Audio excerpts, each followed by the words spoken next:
بە پێی ڕاگەیاندراوێکی هێزە تایبەتەکانی سەر بە ئەنجومەنی وەزیرانی عێراق کە لە تۆڕی کۆمەڵایەتی فەیسبووک بڵاوی کردوتەوە، وێڕای سوپاسی هێزەکانی دژە تیرۆری عێراق ئاشکرای دەکات لیوای 61 سەر بە فیرقەی تایبەتی ئەنجومەنی وەزیران دێنە کەرکووک و ئەرکی پاراستنی ئاسایشی کەرکووک دەگرنە ئەستۆ.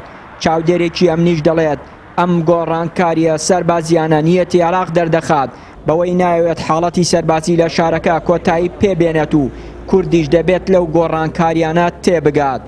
حقیقت یعنی موضوعی ئەو گۆڕانکاریانەی کە لە کەرکووک ئەکرێ خۆی مەزجێکە بۆ قیاداتی کوردی و بە تایبەت پێش هەمووی ئۆکتۆبەرەکان، چونکە ئەو مەزجە ئەوە ئەگەیەنێت کە جارێکی کە لە استراتیجێتی حکوومەتی عێراقی ئێستا ئەوە نییە کە پێشمەرگە بگەڕێتەوە ناوچە دابڕاوەکان بەپێی دەستور لەگەڵ جێیشی عێراقی لەگەڵ سوپای عێراقی لەوێ هەڵسێ بە کاری خۆی.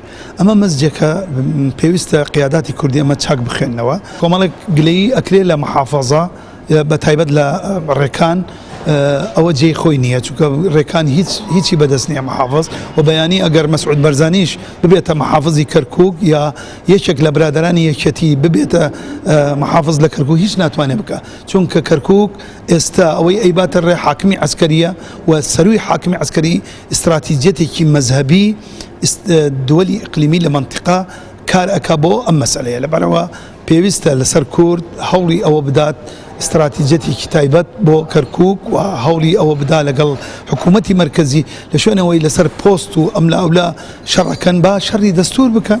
لەلایەکی ترەوە بەرپرسێکی کۆمەڵی ئیسلامی پێی وایە دەبێت کوردی یەکگرتوو بێت تا بتوانێت لەو گۆڕانکاریە سەربازیانە لە داهاتوودا دەکرێت بەشدار بێت.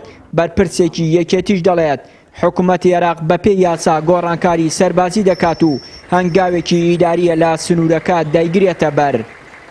ناکری ئەمە بەبێ کورد بکرێ، بۆیە من پێم وایە گۆڕانکارانی کە ئەکرێ فەشەل ئەهێنێ ئەگەر کورد لەو سیستەمەیە نەبێ، بۆیە یان ئەوە تا دەبێ کورد بۆ خۆی تۆکمە و یەکگرتوو یەکڕیزی خۆی بسەلمێنێ و لەگەڵ مقابلا قسە بکە بۆ ئەوەی لەو پێکاتانەیە هەبێت کە ئەبنە هۆکاری پاراستنی شاری کەرکووک بە هەموو پێکاتەکانیان. ئەوە تا حکوومەتی عێراقی دەبێ هێزێک لە هەر سێ پێکاتەکە نەناو شاری کەرکووکەوە کەرکووچی خۆی بێ دروست بکە ئەمنیەتی شاری کەرکووک بدرێتە دەست ئەوانەوە.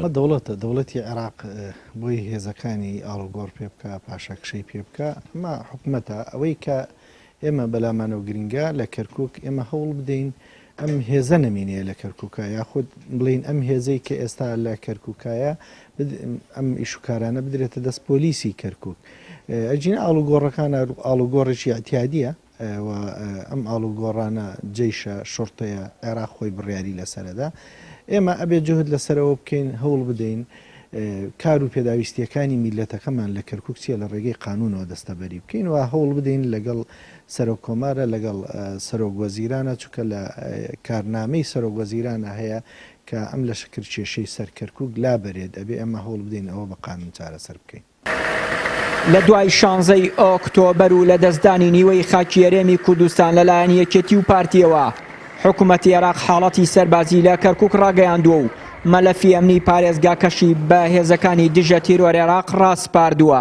ئێستاش دوای زیاتر لە ساڵێک و 4 مانگ جارێکی تر بەغداد هێزێکی تری سەربازی ڕەوانەی شارەکە دەکات و مەلەفی ئەمنی پێ دەستپێرێت و کوردیش بە هۆی ناکۆچیەکانی نێوان یەکێتی و پارتی تا ئێستا لە هیچ گۆڕانکاریەکی سەربازی ڕۆڵی نییە.